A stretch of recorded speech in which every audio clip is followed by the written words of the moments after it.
The Cold War was a struggle between two competing superpowers of the world. The Soviet Union and the USA had different ideals they wanted to spread to other lands. On one hand, communism aspired to dominate, whereas on the other, capitalistic Americans sought to prevent the Red Scare. They opposed each other on a wide variety of fronts ranging from Olympic sports to warfare. During the Cold War, many technologies found new applications and were furthered to new heights. Technology showcased power, and competition fueled invention after invention, such as supersonic planes, rockets, and missiles. The struggle for supremacy led to the United States testing and dropping 2 nuclear bombs on Japan, effectively ending the Second World War. However, the tensions that grew out of the end of the war eventually transformed into a race to the final frontier, space. Hello, I am Bruce Lee from CNN, and I am here with President Dwight D. Eisenhower. Mr. President, we have heard that the Soviets have placed missiles in Cuba. Do you have an explanation for why they placed them so close to us?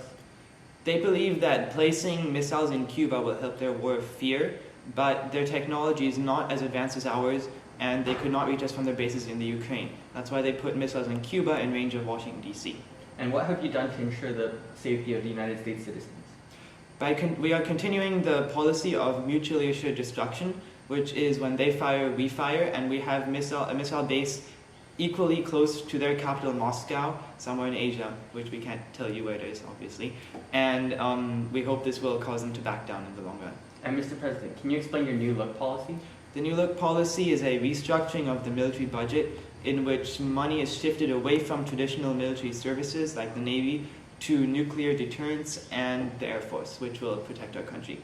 Thank you, Mr. President. This is Bruce Lee live from... Throughout the Cold War, the US and Soviet Union were both creating long-range missiles. By the end of the 1960s, the US had created ICBMs, or intercontinental ballistic missiles, such as the Atlas missile and the Minuteman missile. However, the Soviets only possessed shorter-range missiles and thus were in search of a base closer to the US to fire their missiles from. After President Kennedy helped Cuban rebels in the failed invasion of the Bay of Pigs, Cuba opened up to the Soviet Union and allowed missiles to be placed there, leading to the Cuban Missile Crisis.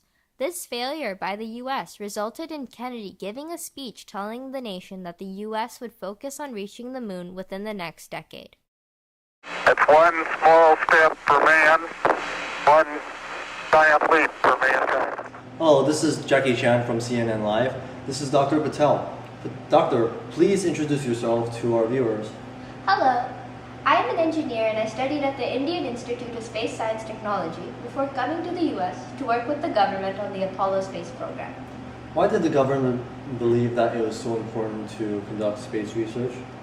Our government decided that the nation needed some sort of idea or goal that they could stand behind, and that would create a sense of patriotism.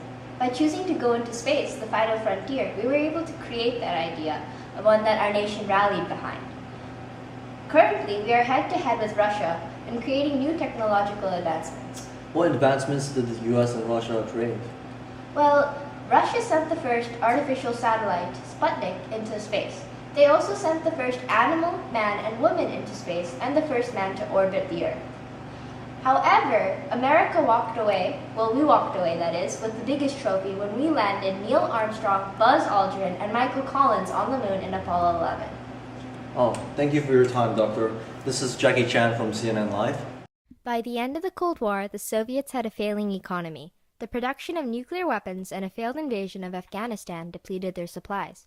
In 1985, Mikhail Gorbachev became the General Secretary of the Communist Party after the death of Chernenko. He started major political and social reforms in the Soviet Union with the policies of Glasnost and Perestroika, which aimed for transparency within the government and sought to expand upon economic reform. The Cold War dealt a severe blow to both the economy and the pride of the Soviet Union, but through the Cold War, the world gained a large number of technological advancements that we still see today.